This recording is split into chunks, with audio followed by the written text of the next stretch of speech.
Hello everyone, देखिए अब electrostatic में हम बात करेंगे प्रॉपर्टीज़ ऑफ चार्ज की। देखो जरा, ये सब आपको पता ही है वैसे तो, ठीक है। कुछ प्रॉपर्टीज़ है जो आपको नहीं पता होंगी। देखो क्लास 10th में भी आपने पढ़ी है कि दो टाइप के चार्जेस होते हैं, एक होता है पॉजिटिव और एक होता है आपके पास नेगेटिव चार्ज, ठीक है। जिनमें हमें पता है कि जो लाइक चार्जेस होते हैं वहाँ पर रिपल्सिव आती है फोर्स, और जो अनलाइक चार्जेस होते हैं वहाँ पर फोर्स कैसी होती है हमारे पास, अट्रैक्टिव होती है। क्या इतनी बात क्लियर है या नहीं है बताओ। देखो दो टाइप के चार्जेस हो गए, पॉजिटिव और नेगेटिव, ठीक है। जैसे मैंने आपको बोला था पॉजिटिव चार्ज कहाँ पर आता है, अगर लास्ट वीडियो आपको याद है, जहाँ से इलेक्ट्रॉन जाते हैं उस पर आ जाता है पॉजिटिव, और जिसके ऊपर आते हैं इलेक्ट्रॉन वहाँ नेगेटिव चार्ज आ जाता है।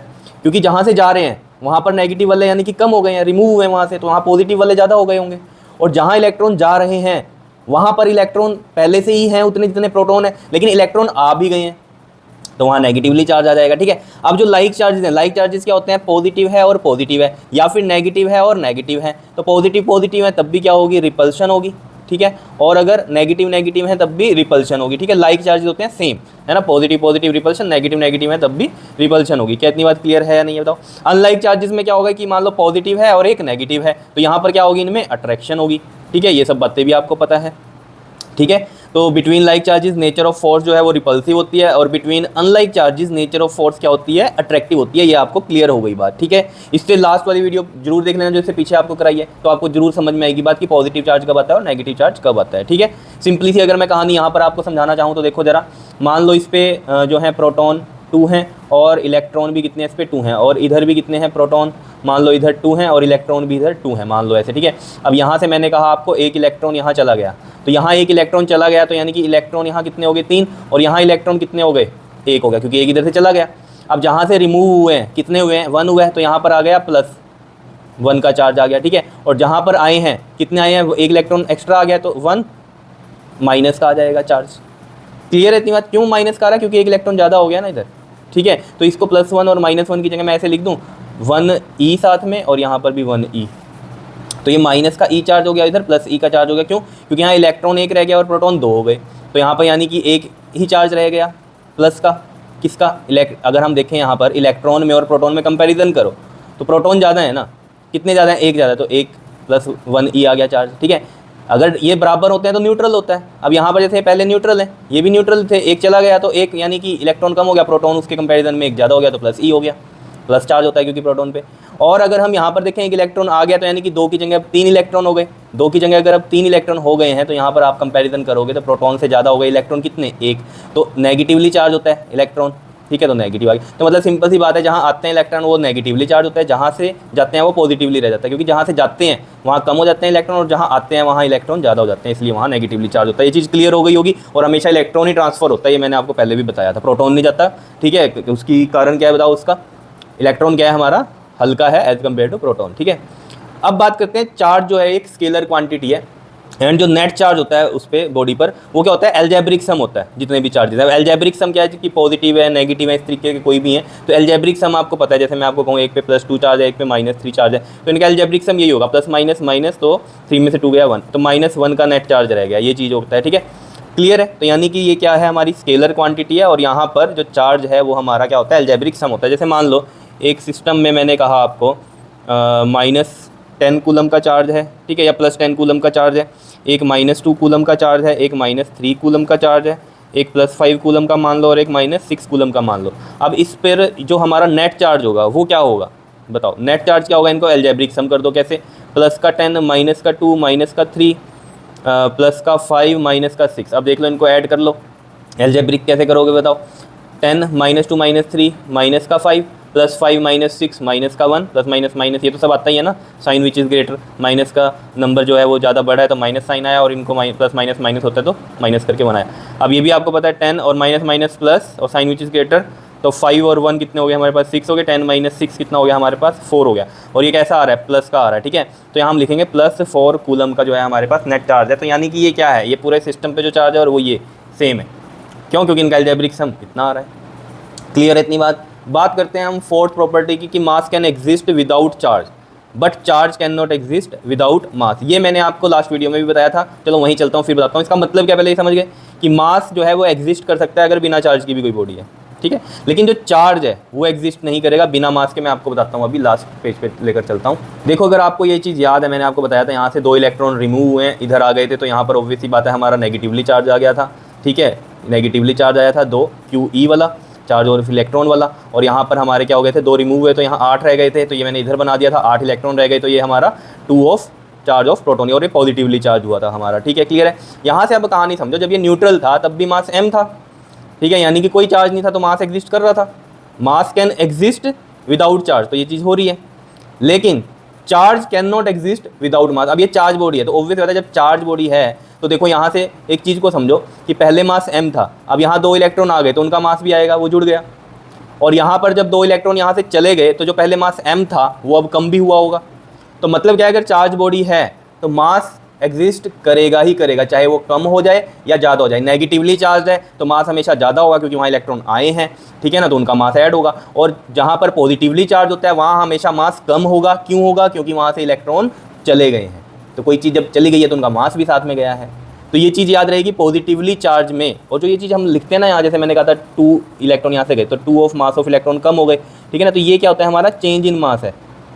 ठीक है, चेंज इन मास है, 2 क्या हो गए, नंबर ऑफ इलेक्ट्रॉन, और ये मास ऑफ इलेक्ट्रॉन हो गया। ठीक है, यहाँ पर भी ये क्या है, चेंज इन मास है। तो नेगेटिवली अगर चार्ज है तो प्लस का डेल्टा एम आता है, क्योंकि यहाँ पर चार्ज बढ़ेगा, चेंज जो है वो क्या है, इंक्रीजिंग में। और जब पॉजिटिवली चार्ज है तो यहाँ मास क्या करता है, हमारा घटता है, तो ये जो डेल्टा एम बनता है हमारा वो क्या बनता है, नेगेटिवली, यानी कि मास जो है वो डिक्रीज करता है। ये चीज़ क्लियर है। यहाँ से इतनी बात तो समझ में आ गई जो वो पॉइंट था। ये अब जो मैं आपको पॉइंट समझा रहा था वो क्या समझा रहा था कि जो चेंज इन मास होता है ना, मैंने वहाँ लिखा भी है, वो क्या होता है, नंबर ऑफ इलेक्ट्रॉन्स n से हम रिप्रेजेंट कर रहे हैं और इनटू में मास ऑफ इलेक्ट्रॉन, तो ये चेंज इन मास है। क्लियर है। तो नंबर ऑफ इलेक्ट्रॉन अगर गए हैं, अगर मान लो पॉजिटिवली चार्ज है तो यानी कि वो गए ही होंगे। तो मान लो 2 इलेक्ट्रॉन गए हैं और मास ऑफ इलेक्ट्रॉन तो साथ में है ही, ठीक है, 2 इलेक्ट्रॉन गए हैं, पॉजिटिवली चार्ज है तो मतलब 2 इलेक्ट्रॉन गए हैं, तो ये क्या हो गया, यानी कि ये चेंज इन मास क्या होगा, डिक्रीज होगा। क्या होगा, ये नेगेटिव में होगा। क्लियर। अब अगर हम कह रहे हैं क्या कि डेल्टा एम तो हमें पता है n इज एम ई है, अब मैं कह रहा हूँ 2 इलेक्ट्रॉन आ गए, इधर 2 इलेक्ट्रॉन आ गए, तो ऑब्वियस बात है नंबर ऑफ इलेक्ट्रॉन तो 2 हो गए, लेकिन ये मास ऑफ इलेक्ट्रॉन है। ठीक है, अब ये क्या होगा, पॉजिटिवली होगा, क्योंकि ये जो चेंज इन मास है ये क्या होगा, इसमें m में ऐड हो रहा है ना, ये जो चेंज इन मास है, और ये कैसा होगा, पॉजिटिव का होगा। ये चीज़ भी आपको क्लियर होनी चाहिए। ठीक है, समझ में आई बात। तो मेन बात समझ गए, मास जो है वो एग्जिस्ट कर सकता है विदाउट चार्ज, लेकिन चार्ज विदाउट मास एग्जिस्ट नहीं कर सकता। चलें अब आगे। ठीक है जी, देखो जी, ये चीज़ समझ में आ गई आपको कि मास एग्जिस्ट कर सकता है without charge, but charge can not exist without mass. ठीक है, अब वो जो मैं आपको बात बता रहा था ना चेंज इन मास वाली, वो मैंने यहाँ लिख दिया अलग से। ठीक है, चेंज इन मास क्या होता है हमारा, n मल्टीप्लाई में एम ई। अगर हमारा पॉजिटिवली चार्ज है तो ये जो डेल्टा एम है हमेशा क्या रहेगा, नेगेटिव रहेगा, क्योंकि ये मास कम हुआ है। पॉजिटिवली चार्ज में तो इलेक्ट्रॉन गए हैं ना, तो इतना मास टोटल मास में से कम हुआ है। और अगर हमारा नेगेटिवली चार्ज है, नेगेटिवली चार्ज में क्या इलेक्ट्रॉन आए हैं, तो जितने इलेक्ट्रॉन आए इनटू मास ऑफ इलेक्ट्रॉन, लेकिन ये क्या रहेगा, नेगेटिवली चार्ज में पॉजिटिव आएगा डेल्टा एम। क्यों, क्योंकि टोटल मास में ये ऐड होगा ना, वहाँ तो आए हैं। चलो जी, क्लियर हो गई होगी बात। ठीक है, आराम से समझना इस बात को। ठीक है, ये मत सोचना यार समझ में नहीं आ रही बात। ठीक है, तेज तेज बोल दिया या क्या हो गया, बार बार सुन लो बात को, कोई दिक्कत नहीं है, आएगा समझ में जरूर। ठीक है ना, चाहे हम धीरे धीरे समझते हैं लेकिन समझ में आ जाती है बात। ठीक है, किसी को देखो जल्दी समझ में आ जाता है, किसी को देर में समझ आता है, तो इसमें कोई घबराने की बात नहीं है। ठीक है ना, सीख लेंगे, धीरे धीरे सीख लेंगे, कोई बात नहीं, चीज़ तो आ जाएगी। ठीक है ना, बात तो समझने की है, अभी तो समझ ही रहे हैं हम। ठीक है, चलो जी, नेक्स्ट है हमारे पास 5th पॉइंट क्या है, फॉर एन आइसोलेटेड सिस्टम जो टोटल चार्ज होता है वो हमेशा कंजर्व्ड होता है।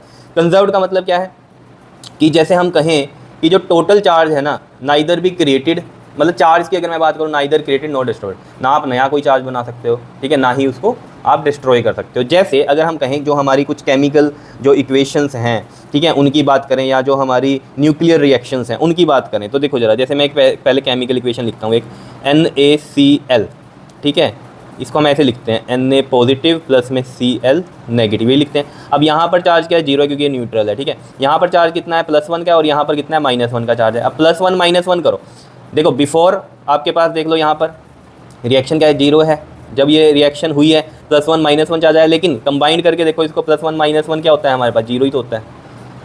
तो टोटल चार्ज ऑलवेज कंजर्व्ड, देख लो यहाँ 0 था तो इधर भी 0 ही है चार्ज, तो ठीक है। ऐसे ही हम बात करें न्यूक्लियर रिएक्शन की, जैसे यूरेनियम का आपको पता है ये 92 इसका एटॉमिक नंबर होता है, 238 इसका एटॉमिक मास होता है। ठीक है, अगर हम इसको देखें, ये जो टूटता है हमारा, ये थोरियम में टूटता है और साथ में हमारा अल्फ़ा पार्टिकल में टूटता है। ठीक है, तो इसमें जो यहाँ पर 90 होता है और ये जो आ जाता है हमारे पास 230, कितना बनेगा ये हमारे पास 234, प्लस में जो हमारा अल्फ़ा पार्टिकल हीलियम है उसमें टूटेगा 2, ये हो गया, और 4 इसका एटॉमिक मास हो गया। ठीक है, इस तरीके से ये होता है। अब यहाँ पर भी आप देखो जरा, यहाँ नंबर ऑफ़ इलेक्ट्रॉन्स कितने, एटॉमिक मतलब नंबर ऑफ़ इलेक्ट्रॉन की बात है 92 है, और यहाँ भी देख लो ये 90 और ये भी 2। तो चार्ज देख लो, चार्ज हम इलेक्ट्रॉन से तो देख रहे हैं कम या ज़्यादा वाला, समझ, जहाँ इलेक्ट्रॉन कम हो जाते हैं वहाँ पॉजिटिवली चार्ज हो जाता है, जहाँ इलेक्ट्रॉन ज़्यादा होते हैं वो नेगेटिवली चार्ज होता है। यहाँ तो इलेक्ट्रॉन यहाँ भी 92 है, यहाँ पर भी टोटल कितने 92 हैं। तो मतलब क्या है, चार्ज तो कंजर्व्ड है। तो यही लिखा हुआ है यहाँ पर पॉइंट, मेन पॉइंट बनाकर क्या, कि all chemical and nuclear reaction follow the conservation of charge. Clear है इतनी बात, ठीक है। चलो जी आ जाते हैं अब इधर हम। चार्ज जो है हमारा वो कैसा है, इनवेरिएंट है। इनवेरिएंट का मतलब क्या होता है कि चार्ज जो है स्पीड पे डिपेंड नहीं करता। आप जितनी मर्जी स्पीड बढ़ा लो चार्ज की, चार्ज नहीं चेंज होगा। अगर 1 कूलम का चार्ज है तो 1 कूलम ही रहेगा, जितनी मर्जी स्पीड बढ़ा दो। ठीक है जी, क्लियर रहेगा ये पॉइंट। सेवंथ मेन पॉइंट जहाँ से क्वेश्चन बनता है हमारा, चार्ज इज क्वांटाइज्ड। क्वांटाइज्ड में देखो नाम क्या आ रहा है, क्वांट। क्वांट मतलब क्वांटा। क्वांटा क्या होता है, minimum possible value of any quantity, minimum possible value of any quantity which can exist in nature freely. जैसे हम इलेक्ट्रॉन्स की बात करते हैं अभी कि कितना होगा, ठीक है, ऐसे ही जो हमारे पास, अगर मैं आपको बताऊं, जो मिनिमम पॉसिबल वैल्यू होती है, जो हमारे पास अभी चार्ज की बात हो रही है जो कि फ्रीली नेचर में एग्जिस्ट करता है, वो क्या है, चार्ज ऑफ 1 इलेक्ट्रॉन। क्या इतनी बात क्लियर है या नहीं है? चार्ज ऑफ 1 इलेक्ट्रॉन क्या है हमारा, क्वांटा ऑफ चार्ज है। तो मैं यहाँ अगर लिखूँ कि जो क्वांटा है ऑफ चार्ज वो कितना होता है हमारे पास, मिनिमम पॉसिबल वैल्यू चार्ज की कितनी पॉसिबल है, चार्ज ऑफ 1 इलेक्ट्रॉन। तो मैं यहाँ लिख दूँ चार्ज ऑफ 1 इलेक्ट्रॉन, ठीक है। इसको मोड में डाल देता हूँ क्योंकि इलेक्ट्रॉन पे तो चार्ज कैसा होता है, नेगेटिवली होता है। क्लियर है इतनी बात। और इलेक्ट्रॉन पे कितना होता है बताओ चार्ज, 1.6 इंटू में 10 की पावर -19 कूलम, ठीक है। और इसको भी मैं मोड में डाल दूँ यहाँ क्योंकि ये माइनस में होता है ना, इस वजह से। ठीक है इतनी बात, कोई दिक्कत नहीं है इसमें, ठीक। अब इस बात को समझो, ये 1E आया कैसे। देखो मिलीगन्स थे हमारे, मिलीगन्स ने क्या किया, जो साइंटिस्ट थे उन्होंने क्या किया, मिलीगन्स ने एक एक्सपेरिमेंट किया ऑयल ड्रॉप का। ऑयल ड्रॉप एक्सपेरिमेंट क्या किया उन्होंने, बहुत सारी ऑयल ड्रॉप्स बनाई, उन पर चार्ज कैलकुलेट किया। तो जो भी चार्ज आया उसमें उन्होंने देखा कि भाई इसमें कॉमन क्या चीज़ है, तो उन्होंने सबका क्या कर दिया, HCF ले लिया। जब HCF लिया ना तो उन्होंने देखा कि HCF जो आ रहा है वो 1E आ रहा है। मतलब क्या है कि जितना भी चार्ज उन्होंने देखा वो सब इसके मल्टीपल में आ रहा है ना, इसके मल्टीपल में आया हुआ है चार्ज है, ठीक है। तो यानी कि मिनिमम पॉसिबल वैल्यू चार्ज की वो इतनी ही पॉसिबल है, ठीक है ना। हमेशा उन्होंने देखा भी इतनी सारी ऑयल ड्रॉप्स हैं, इन पर जब चार्ज आया वो इसी के ही मल्टीपल में आ रहा है, समझ लो। जैसे मैं आपको एक एग्जांपल दूं, एग्जांपल कैसे दूं, जैसे मान लो आपने एक एक्सपेरिमेंट किया और आपने जो एक्सपेरिमेंट किया उसमें जो ऑयल ड्रॉप पे चार्ज आया ना वो ये आया 9 आया, एक में 12 आया और एक में 6 आया मान लो, ठीक है। तो आपने क्या किया, इन सब का ना HCF निकाला। HCF आपको पता है कैसे निकालते हैं, इनके पहले फैक्टर्स ले लो इस तरीके से जैसे आप करते होंगे, 3 3 9 ऐसे करते बनाएंगे ना ऐसे, ठीक है। तो मैं ऐसे लिखता हूँ डायरेक्ट, ये 3 3 9 हो गया, ठीक है। 12 के आप बनाओ 2 2 4, ठीक है, एंड 4 3 12, ये बन जाएंगे। और इसके क्या बन जाएंगे, 2 3 6। तो जैसे आप इसमें HCF आपको पता है क्या कैसे देखते हैं हम, इसमें कॉमन चीज़ देख लो, ये कॉमन ये है हमारे पास, है ना। हाईएस्ट कॉमन फैक्टर का मतलब क्या, फैक्टर का मतलब क्या होता है कि ऐसा फैक्टर एक तरह से हम कहें कि जो इन सबको डिवाइड कर दे, है ना। तो ये 3 है, अब आप ये देख लो 3 इन सबको डिवाइड कर रहा है, 3 3 9, 3 4 12 एंड 3 2 6। तो मतलब क्या है, इसके मल्टीपल में ये आए हैं हमारे, यही मतलब हुआ ना, समझ रहे हो। तो यानी कि अगर इनके अकॉर्डिंग मैं देखूँ तो हमारा एक क्वांटा क्या बनता है, 3 बनता है, समझ रहे हो कि भाई मिनिमम पॉसिबल वैल्यू यही बन रही है ना इनकी, क्योंकि इसी के ही मल्टीपल में बन रहे हैं ये, या नहीं। अगर कॉमन हम इसमें देखें तो इनमें कॉमन क्या है भाई, 3 आएगा, हाईएस्ट कॉमन फैक्टर 3 है, उसी के मल्टीपल में चल रहे हैं, 3 3 9, 3 4 3 2 6। ऐसे जब मिलीगन ने एक्सपेरिमेंट किया था तो उसके पास ऐसे आए होंगे हमारे पास, उसमें एक 1E भी आया होगा कहीं ना कहीं। तो उसने देखा भाई इनका हाईएस्ट कॉमन फैक्टर देखता हूँ मैं निकाल के कि क्या है। तो उसमें उन्होंने क्या देखा कि भाई 1E आ रहा है हाईएस्ट कॉमन फैक्टर, और उसी के ही मल्टीपल में थे वो सब। ऑब्वियसली बात है, जो हाईएस्ट कॉमन फैक्टर होगा उसी के तो मल्टीपल में बनेंगे ना सब कुछ, ये चीज़ होती है। हाईएस्ट कॉमन फैक्टर मान लो 3 है तो इसी के मल्टीपल में बन रहे हैं। तो ऐसे जब मिलीगन ने एक्सपेरिमेंट किया तो देखा सबका जो मल्टीपल है वो 1E में चल रहा है, यानी कि हाईएस्ट कॉमन फैक्टर उसमें 1E था। तो जो उन्होंने निकाला कि भाई सबसे मिनिमम पॉसिबल वैल्यू क्या हो सकती है चार्ज की, वो 1E हो सकती है। उससे छोटा तो चार्ज आया ही नहीं किसी पे, सब उसके मल्टीपल में ही थे, क्योंकि जितने भी चार्ज थे उनका हाईएस्ट कॉमन फैक्टर निकाला उन्होंने। तो उन्होंने क्या देखा कि 1E आ रहा है, यानी कि सब क्या है 1E के मल्टीपल में चल रहे हैं, इससे छोटा तो चार्ज ही नहीं आया। ये चीज़ क्लियर हो गई। तो इससे हमें ये पता चल रहा है कि क्वांटा ऑफ चार्ज क्या है हमारा, चार्ज ऑफ 1 इलेक्ट्रॉन है, इससे छोटा हो ही नहीं सकता पॉसिबल, जो नेचर में फ्रीली एग्जिस्ट करे। अब आप कहोगे ऐसे तो हमने क्वार्क्स के बारे में सुना है, क्वार्क्स क्या बोल रहा हूँ मैं, क्वार्क्स। क्वार्क्स क्या होते हैं हमारे, अप क्वार्क्स डाउन क्वार्क्स। ये क्या होते हैं, छोटे होते हैं 1E से, लेकिन ये कैसे चलते हैं, कॉम्बिनेशन में चलते हैं। एक अप डाउन अप क्वार्क होता है, एक डाउन क्वार्क होता है। मैं आपको आगे बताऊंगा, ठीक है। अभी इस वीडियो में सिर्फ इतना समझ लो, वो लेकिन न्यूक्लियस के अंदर एग्जिस्ट करते हैं। इलेक्ट्रॉन्स कहाँ एग्जिस्ट करते हैं, बाहर न्यूक्लियस के, यानी कि नेचर में फ्रीली कहाँ एग्जिस्ट हो रहे हैं, इलेक्ट्रॉन फ्रीली एग्जिस्ट हो रहे हैं, ठीक है ना। तो मिनिमम पॉसिबल वैल्यू क्या है वहाँ पर, 1E है। तो इसीलिए क्वांटाइज्ड है, समझ रहे हो। क्वांटाइज मतलब क्वांटा, क्वांटा क्या है मतलब मिनिमम पॉसिबल वैल्यू कितनी है, 1E है। क्लियर। और साथ में हमें क्या बोलना है इसमें कि उसके ही इंटीग्रल मल्टीपल में चार्ज चलेंगे, फ्रैक्शन में नहीं हो सकते। ये चीज़ लिख दी है मैंने, charge on a body is integral multiple of quanta of charge. जैसे चार्ज को मैं Q से रिप्रेजेंट कर रहा हूँ और ये होता है एन ई, मतलब n times of quanta of charge चलेंगे, मतलब क्या है इंटीग्रल मल्टीपल्स में चलेंगे ये, ठीक है। n क्या है हमारा यहाँ पर इंटीजर है, क्या है इंटीजर है, इसकी वैल्यू चल सकती है आपकी 1 2 3 अप टू इन्फिनिटी तक चल सकती है, क्लियर, ठीक है। और ये क्या है हमारे पास नंबर ऑफ इलेक्ट्रॉन्स, ठीक है, नंबर ऑफ इलेक्ट्रॉन्स है, ठीक है। अब यहाँ पर इलेक्ट्रॉन्स गए होंगे नहीं गए होंगे, ठीक है, या मतलब आए होंगे, तो वो हमें कैसे पता चलता है, वो पॉजिटिव और नेगेटिव से पता चलता है। पॉजिटिव सिंबल क्या बता रहा है हमें यहाँ पर कि चार्ज क्या हुए हैं, रिमूव्ड हुए हैं, ठीक है, तो मतलब इलेक्ट्रॉन रिमूव्ड हुए हैं, तो इलेक्ट्रॉन आर रिमूव्ड लिख दूँ मैं यहाँ पर। और ये आपको न्यूमेरिकल में नहीं यूज़ करना पॉजिटिव नेगेटिव, ये आपने खुद ही सोचना है भाई रिमूव्ड हुए हैं तो पॉजिटिव चार्ज आएगा, ठीक है। और अगर नेगेटिव है तो मतलब क्या है, इलेक्ट्रॉन्स क्या हैं, आर बताओ एडिड, ठीक है, तो इलेक्ट्रॉन्स ऐड हुए हैं, तो ये हमें खुद ही देखना है नेगेटिव कब लगाना है, पॉजिटिव कब लगाना है। रिमूव हैं तो हम पॉजिटिव लगा देंगे, अगर एडिड हैं तो हम नेगेटिव बना देंगे चार्ज को। क्लियर है, इतनी बात बता दो, कोई दिक्कत है इसमें तो, ठीक है। तो जैसे मैंने आपको बताया था कि चेंज इन मास की, अब ये चीज़ समझ में आ गई आपके, बताओ कोई दिक्कत है तो इसमें बताओ। n टाइम्स ऑफ क्या कर दिया हमने यहाँ पर, क्वांटा ऑफ चार्ज कर दिया, तो क्यू हमारा पता चल जाएगा हमें, ठीक है। तो मिनिमम पॉसिबल वैल्यू हमें पता चल गई, क्या हो सकती है 1e हो सकती है, उसी के इंटीग्रल मल्टीपल में ही चार्ज किसी पे आएगा, 2e 3e 4e, ऐसे नहीं आ सकता 5/3e, ऐसे नहीं चलेगा, मतलब पॉइंट में फ्रैक्शंस में इस तरीके से नहीं चलेगा, ऐसे समझ लो, मतलब फ्रैक्शन समझ लो, पॉइंट तो कई बार वो हम उसको एडजस्ट कर भी सकते हैं, ठीक है, फ्रैक्शन में नहीं चलेगा, इंटीजर मल्टीपल में ही चलता है। क्लियर है या नहीं है बता दो, कोई दिक्कत है इसमें तो बताओ, ठीक है। ये सब आपने पढ़ भी रखा होगा अगर आपने बोर्ड वाली वीडियोस देखी हुई हैं, ठीक है, जो मैंने रजिस्टर में करवाई हुई हैं, ठीक है, बोर्ड से रिलेटेड थी, ठीक है, उन सब में भी समझाया होगा ये, लेकिन थोड़ा सा यहाँ पर अलग इसलिए हो जाता है कि आपको क्वेश्चन उस तरीके के मिलेंगे जो आपके जेई नीट के हिसाब के होंगे, ठीक है। जैसे मैंने आपको चेंज इन मास की कहानी उसमें बता दी थी पीछे, ठीक है, वहाँ पर मैंने आपको बताया था कि अगर पॉजिटिवली चार्ज है तो मतलब क्या है, इलेक्ट्रॉन्स वहाँ से रिमूव हुए हैं, रिमूव हैं तो यानी कि जो पहले मास m था वो मास कम होगा, ठीक है ना। जो पहले जो मास था, मान लो न्यू मास ऐसे लिख दूँ, पहले मास m था और अब जो इलेक्ट्रॉन चले गए हैं तो यानी कि उनका मास भी चला गया है, तो यानी कि माइनस होगा, मान लो 2 इलेक्ट्रॉन गए हैं तो 2 मास ऑफ इलेक्ट्रॉन, समझ रहे हो। तो ये क्या है हमारा डेल्टा m है, चेंज इन मास, या नहीं बताओ, चेंज इन मास समझ गए कि नहीं समझ गए बताओ, कितना चेंज हो रहा है मास में, ये मास है हमारा, इसमें कितना चेंज हो गया, इतना कम हो रहा है, तो ये चेंज इन मास हो गया, पॉजिटिवली चार्ज में कम होगा। ऐसे ही नेगेटिवली अगर चार्ज है, नेगेटिवली चार्ज के लिए मैंने आपको बताया था क्या था, टोटल मास में क्या होगा, प्लस होगा। अगर मान लो नेगेटिवली चार्ज तो इलेक्ट्रॉन आए हैं, 2 इलेक्ट्रॉन आए मान लो, तो 2 मास ऑफ इलेक्ट्रॉन बढ़ जाएगा ना मास में, इनका मास ऐड होगा, तो ये क्या है डेल्टा m है। डेल्टा m मतलब पॉजिटिव कब होगा, डेल्टा m पॉजिटिव का मतलब क्या, इंक्रीज़ कर गया मास जब वो नेगेटिवली चार्ज है, ये याद रखना। डेल्टा m हमारा नेगेटिव कब होगा, जब पॉजिटिवली चार्ज है, मतलब क्या है मास हमारा कम होगा, पॉजिटिवली का मतलब वहाँ से चले गए इलेक्ट्रॉन तो मास भी चला गया होगा। ये चीज़ें क्लियर हैं या नहीं है बताओ। एक नंबर ऑफ इलेक्ट्रॉन हम कैसे निकाल सकते हैं, एक चीज़ और समझो, जैसे हमें मास दिया हुआ है, ठीक है, मास दिया हुआ है एक तरह से, ठीक है, टोटल नंबर ऑफ इलेक्ट्रॉन हमें देखने हैं, तो हम क्या करेंगे, मास ऑफ 1 इलेक्ट्रॉन से उसको डिवाइड कर देंगे, समझ रहे हो, तो हमें इलेक्ट्रॉन पता चल देंगे ना कितने। जैसे मान लो ऐसे समझो कि, ऐसे समझ लो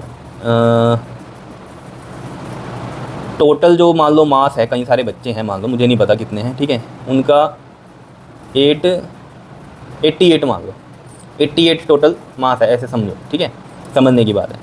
और एक बच्चे का मास है कितना, 11, तो एक बच्चे का मास 11 और टोटल मास ये है, तो इनको मैं डिवाइड करूँ तो मुझे पता चल जाएगा कितने बच्चे हैं, 11 8 था। तो ऐसे ही ये समझ लो, इलेक्ट्रॉन भी हम ऐसे ही पता चल जाएंगे नंबर कितने होंगे, जैसे यहाँ बच्चे पता चल गए कि 8 हैं। चलो आगे क्वेश्चन में समझ में आ जाएगी बात। चलो यहाँ क्वेश्चन देख लेते हैं ताकि थोड़ा क्लियर हो जाए आपको बात।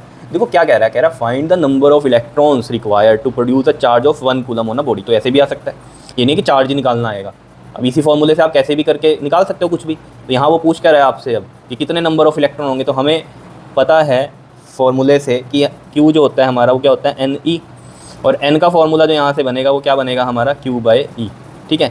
चार्ज हमें बता दिया गया है 1 कूलम का है, E हमें पता है 1.6 इंटू में 10 की पावर -19 होता है, ठीक है। तो यहाँ से आप नंबर ऑफ इलेक्ट्रॉन निकालोगे, अब इसको डिवाइड करना बड़ा टफ है। तो आपको ट्रिक क्या याद रखनी है कि अगर आप यहाँ पर करते इसको, तो यहाँ आपने क्या रखा, मान लो समझो 1 रखा, ठीक है, और ये E था नीचे 1/E है ना, ये चीज़ थी। अब ये हमेशा आपको एक चीज़ समझो, मान लो चार्ज यहाँ कुछ भी हो, मान लो 4 है 5 है तो इंटू में चलेगा, लेकिन ये 1/E हर क्वेश्चन में ऐसे आपको करना पड़ सकता है अगर आपको n निकालना है। मैं भी बता दूंगा कैसे। मैं यहाँ पर ये कहने की कोशिश कर रहा हूँ कि इसको डिवाइड ना करने की बजाय आप क्या करो, सिंपली एक चीज़ याद कर लो कि इसको डिवाइड करके रट लो, एक तरह से कह दो कि 6.25 इंटू में 10 की पावर 18 आता है। करके देख लेना, वो कोई दिक्कत नहीं, लेकिन ये याद रहना चाहिए, बहुत से क्वेश्चन में आपका यूज़ होगा। तो 1/E की वैल्यू भी हो गई है यहाँ से, याद रहना चाहिए, आगे क्वेश्चन में यूज़ होगी, ठीक है। और ये पता होना चाहिए आपको कि 1/e इतना होता है।